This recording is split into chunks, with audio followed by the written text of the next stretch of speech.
원장님, 대학생이 되니까 다이어리를 정말 애들이 안 써요. 다이어리를 쓰는 사람 저밖에 없는 것 같아요. 근데 이게 너무 좋은 거 있죠. 제가 다른 아이들보다 더 잘 사는 것 같아요. 이런.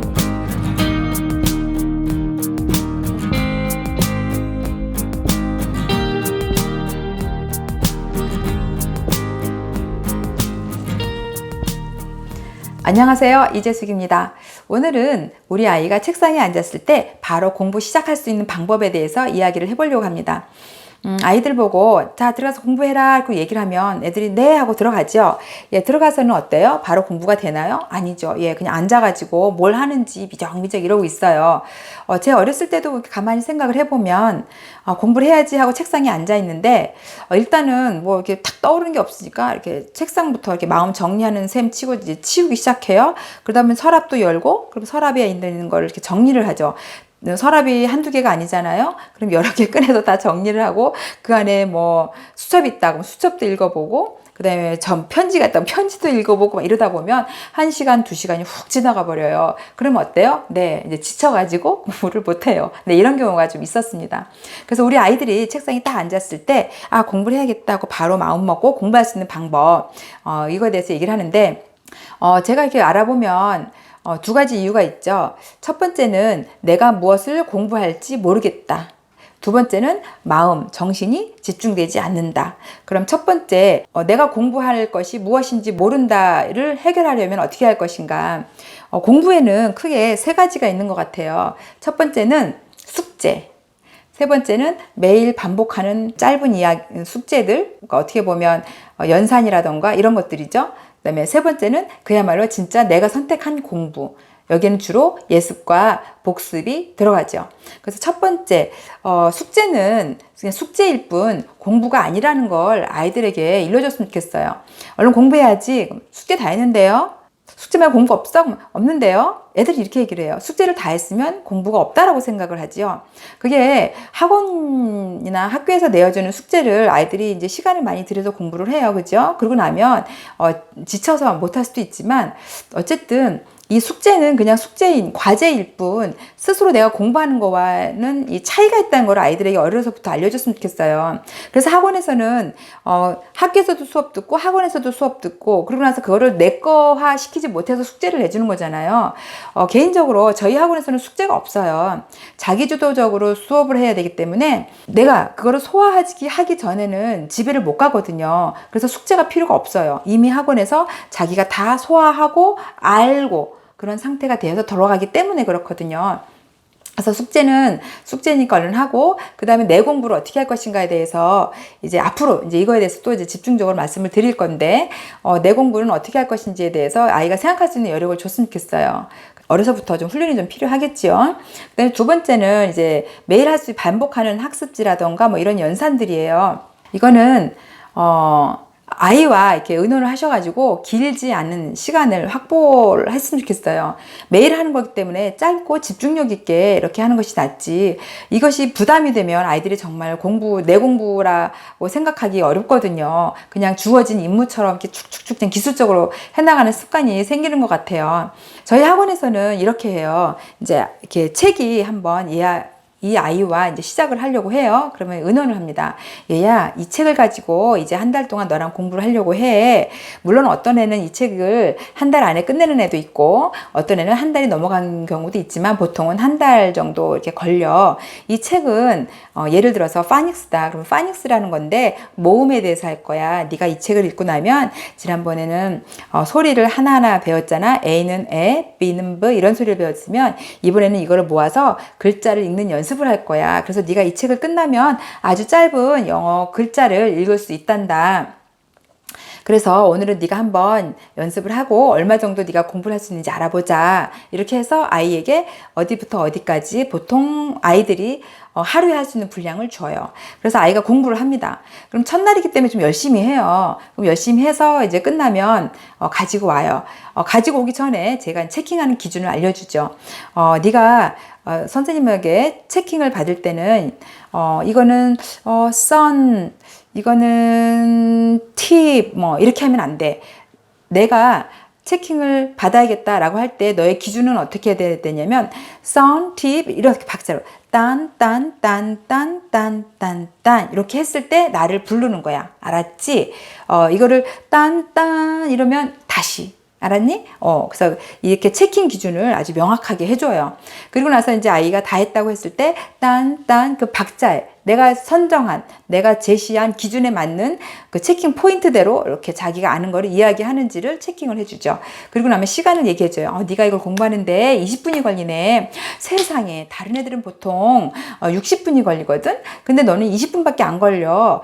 물론 여기까지 하고 집에 가도 좋긴 해. 근데 정말 똑똑한 애들은 이거를 2배를 공부를 한다? 어떻게 할래? 또 의논을 해요. 그래서 얘가, 그럼 저는 2과를 하고 싶어요. 그러면 좋아, 너는 앞으로 2과를 할 거고, 시간은 한 40분 정도가 걸릴 거야. 그리고 체킹은 이렇게 된단다. 자신 있지? 이렇게 해서 이제 공부를 시켜요. 그래서 아이가 하고 나면 잘했어. 훌륭해. 가. 끝. 이렇게 얘기를 해주죠. 그런데 이런 경우가 있어요. 아이가 조금 더 잘하면 정말 잘하네. 이걸 조금 더 해볼까? 이런 경우 있죠. 저는 이거는 정말 좀 지양해야 될 그런 태도인 것 같아요.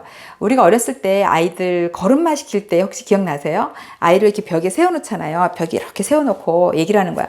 애기야, 이리 와, 이리 와. 이렇게 얘기를 하죠. 그럼 아이가 이렇게 서가지고 눈을 크게 뜨고 비장한 표정을 지어요. 내가 걸어가야겠다. 얼마나 무섭겠어요. 그죠? 흔들흔들 균형도 안 잡히는데 그래도 아이가 띄엄띄엄띄엄 이렇게 걸음을 뛰고 와요. 그럼 엄마가 기다렸다가 어때요? 애가 도착하면 거의 다 도착을 하면 와락 안기죠. 잘했어 내 새끼. 잘했어 화이팅. 그래. 이렇게 막 해주고 나서 오늘 여기까지 이렇게 하면 좋은데 어떤 엄마는 이러신 분 계시죠. 아이 세워놓고 자 이리 와봐 이리 와봐. 그럼 애가 걸으면 어때요? 뒤로 가죠. 그래 좀 더 이렇게 막 뒤로 가요. 그럼 아이가 막 오다가 어때요? 주저앉아 버려요. 네, 주저앉습니다. 아마 속을 잃을 거예요. 아이씨 해도 끝이 없네 이럴 거예요. 그래서 아이와 이렇게 어떤 교재를 가지고 매일 학습할 거를 나눌 때는 의논을 하시고 어느 정도 시간이 걸릴지 이 10분이면 10분, 5분이면 5분 이 걸리는 거를 아이와 이렇게 이해를 하고 그 다음에 약속을 정하셔가지고 언제까지 끝낼지 이렇게 딱 정하시고 체킹 포인트는 어떻게 되는지 이렇게 딱 정해서 그거는 가뿐하게 산뜻하게 이렇게 끝날 수 있도록 잘하면 잘한 대로 잘했어 이렇게 넘어갈 수 있는 그런 스킬을 좀 가르쳐 주셨으면 좋겠어요. 세 번째는 이제 예습과 복습이에요. 예습과 복습 그리고 그 외 자기 공부는 정말 계획하는 그런 능력이 조금 필요해요. 이런데 이 계획하는 능력을 어떻게 키워줘야 될까요? 저는 이게 갑자기 계획해봐 해서 이렇게 가르쳐가지고 할 수도 있긴 해요. 그렇죠? 그런데 그게 이렇게 쉽지는 않거든요. 그리고 아이들마다 계획하는 거를 좋아하는 아이가 있고 싫어하는 아이가 있어요. 우리 어른들도 그렇잖아요. 어디 여행을 가려면 뭘 타고 어디를 가서 뭘 보고 뭘 먹고 뭘 놀고 이걸 계획하시는 분이 있고 어떤 분은 그냥 출발 이렇게 하고 이제 시작을 하는 분도 있잖아요. 그래서 이 계획하는 것도 어떤 성향이라고 저는 봐요. 그래서 계획을 하는 것이 좋긴 하겠지만 꼭 모두가 계획을 할 수는 없다는 걸 인정하시고 대신에 이런 걸 있잖아요. 가자 어디로 가는 건 정하잖아요. 경주 가자 이렇게 정하는 것처럼 이런 계획하는 굵직하게 이렇게 맥을 잡는 거는 누구나 할 수 있기 때문에 이거는 좀 같이 이렇게 훈련을 시켰으면 좋겠다 이런 생각이 듭니다. 초등학교 전에 유치부 때부터 일단 이런 교육이 들어가야 될 것 같아요. 일단 어떻게 시작을 하냐면 엄마하고 아빠하고 저녁 식사를 하잖아요. 그러면 보통 어떤가요? 저희 집은 식사를 할 때 같이 이렇게 모여서 하거든요. 그러면 얘기를 하는 거죠. 오늘 나는 아침에 일어나서 강좌가 하나 있어서 강좌를 받고 그다음에 어디 가서 뭘 했어요. 이번에 어떤 강좌를 들었는데 너무 재밌더라. 이제 이런 얘기를 이렇게 하는 거죠. 당신은 어떻게 지냈어요? 그럼 남편도 오늘 뭐 거래처 갔다 오고 그랬구나. 애들한테도 묻죠. 오늘 어떻게 지냈어? 애들이 몰라. 이럴 수도 있겠지만 이런 얘기를 해요. 그리고 나서 내일에 할 일을 또 얘기해 주는 거예요. 여보, 내일은 동창 모임이 있어요. 그래서 내가 내일은 아이들 어머님한테 맡겨놓고 그리고 일찍 나갈 거니까 일찍 들어왔으면 좋겠어요. 이런 얘기를 하는 거예요. 그럼 아이들이 오늘의 일을 이야기하고 내일의 일을 이야기할 수 있다는 걸 이렇게 습관적으로 익히는 거죠. 아이들한테도 물어보는 거예요. 너는 내일 뭐 하고 싶어? 뭐 막 얘기를 해요. 아이가 얘기를 한다고 해서 그대로 지낼 건 아니겠지만, 내일을 생각을 하고 계획을 세운다는 습관이 되는 거죠.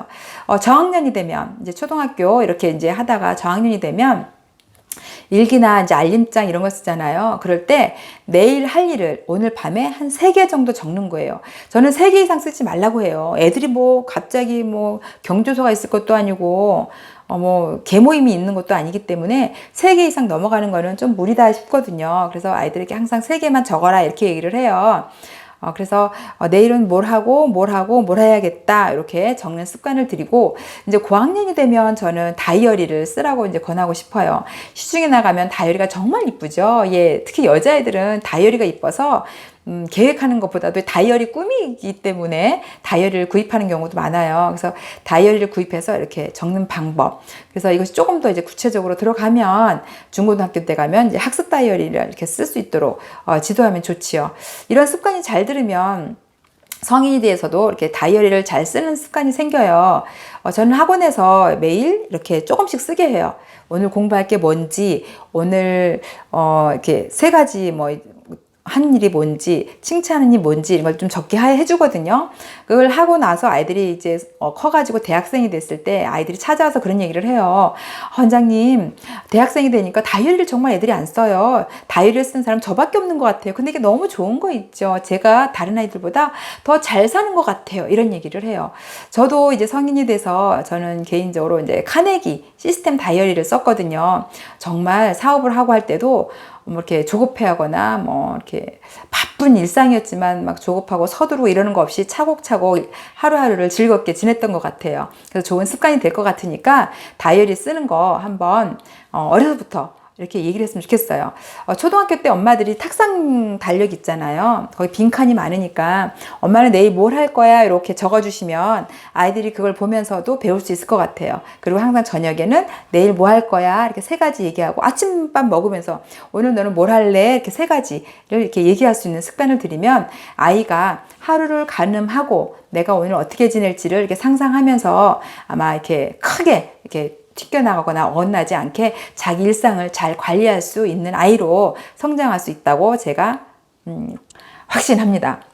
한번 아이들하고 이 학습 계획 세우는 거 한번 해보시고요. 그래서 학습에는 3가지, 숙제, 매일 할 수 있는 짧은 공부, 자기 학습이 있다. 자기 학습에 대해서는 나중에 또 이제 예습 복습하면서 집중적으로 이렇게 말씀을 드릴게요.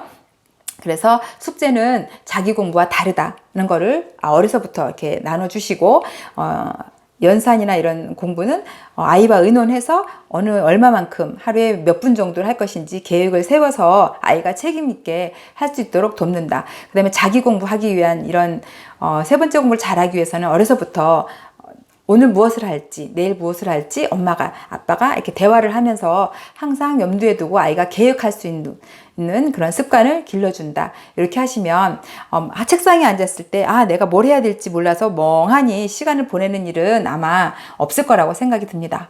어떠세요? 도움이 되시나요? 2번째 이야기는 제가 곧 이어서 다시 말씀을 드릴게요. 오늘은 여기까지. 수고하셨습니다.